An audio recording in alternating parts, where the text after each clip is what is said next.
দাওয়াত দিয়ে আনছি, আমি আপনাকে দাওয়াত দিয়ে আনছি। দাওয়াত দিয়ে আই না বন্ধুরে বেজার করে জমিনে পাঠাবো না। বন্ধু দাঁড়ান, আপনার আবদার হলো আপনার উম্মত মেরাজ করতে পারবে কিনা। আমি আপনাকে জানায়া দেই হাবিব, আদম থেকে নিয়ে ঈসা রুহুল্লাহ পর্যন্ত যত নবী রাসূলগণ আছে গো, সবার থেকে আপনার মর্যাদা আলাদা। সুবহানাল্লাহ। আলাদা মর্যাদা, আপনার সম্মান আর ইজ্জত আলাদা। কারণ আদম নবী জান্নাত জাহান্নামের বয়ান করছে, নূহ নবী জান্নাত জাহান্নামের বয়ান করছে, ইব্রাহিম খলিলুল্লাহ জান্নাত জাহান্নামের বয়ান করছে, ইউসুফ নবী জান্নাত জাহান্নামের বয়ান করছে, দাউদ নবী জান্নাত জাহান্নামের বয়ান করছে, মুসা নবী জান্নাত জাহান্নামের বয়ান করছে, ঈসা রুহুল্লাহ জান্নাত জাহান্নামের বয়ান করছে। আমি আল্লাহ কাউকে জান্নাত আর জাহান্নাম সশরীরে দেখাই নাই। আপনি যখন জান্নাত আর জাহান্নামের বয়ান করেন, আমি আল্লাহর সিদ্ধান্ত হলো আমার বন্ধু জান্নাত আর জাহান্নামের বয়ান করে রে, আমার বন্ধুরে সশরীরে আমি জান্নাত আর জাহান্নাম দেখাবো। এটা আপনার আলাদা মর্যাদা গো নবী, এটা আপনার আলাদা মর্যাদা, আলাদা মর্যাদা, আলাদা মর্যাদা। আল্লাহ বলেন হাবিব শুনেন, মূসা পয়গম্বর আমার সঙ্গে কথা বলার জন্য পাগল ছিল। আমি আল্লাহ মূসাকে তোর পাহাড়ে নিয়া আমি মূসার সঙ্গে কথা বলতাম, মূসার সংকেত দিয়া দিতাম, মূসা তোর পাহাড়ে উঠবি তো, কিন্তু জুতা নিয়ে উঠবি না, জুতা রেখে পবিত্র জায়গায় জুতা ছাড়া তুমি উঠে যাও। মূসা নবী জুতা রেখে তোর পাহাড়ে দাঁড়াইয়া আমি আল্লাহর সঙ্গে কথা বলতো। জানেননি গো নবী, মূসা যখন আমার সঙ্গে কথা বলতো, মূসা আর আমার মাঝখানে 70,000 পর্দা থাকতো। জুরে কোন সুবহান। মূসা আমার সঙ্গে কথা বলতো, কিন্তু 70,000 পর্দার ওপার থেকে মূসা কথা বলতো, 70,000 ওপার থেকে আমি কথা বলতাম। মাঝখানে পর্দা ছিল, জুতা নিয়ে তোর পাহাড়ে উঠতে পারে নাই।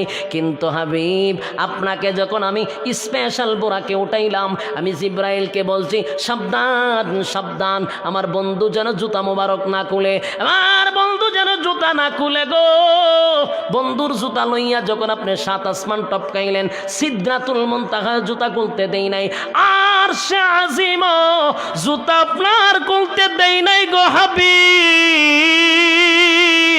আপনার জুতার দ্বারাই আমার আরশে আজিম ধন্য। জুরে কোন সুবহান।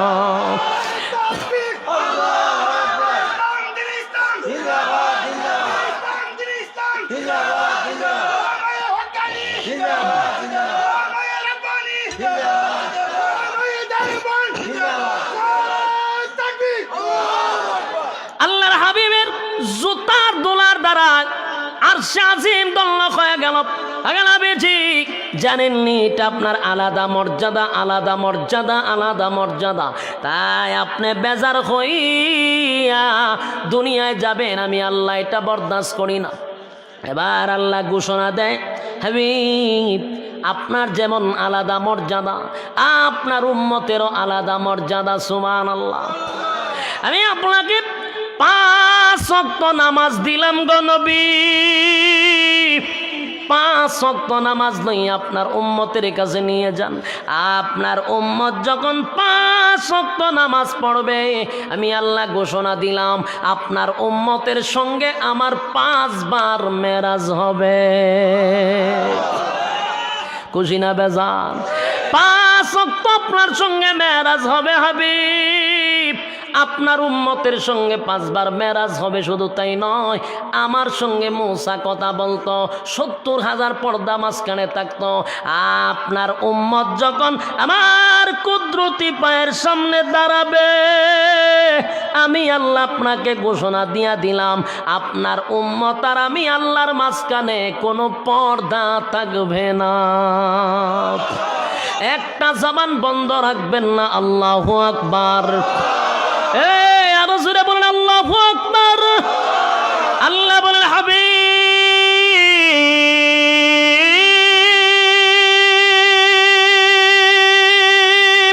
ওয়াদা দিলাম গো, ওয়াদা দিলাম ওয়াদা দিলাম ওয়াদা দিলাম আপনার উম্মত আর আমার মাঝখানে কোনো পর্দা থাকবে না।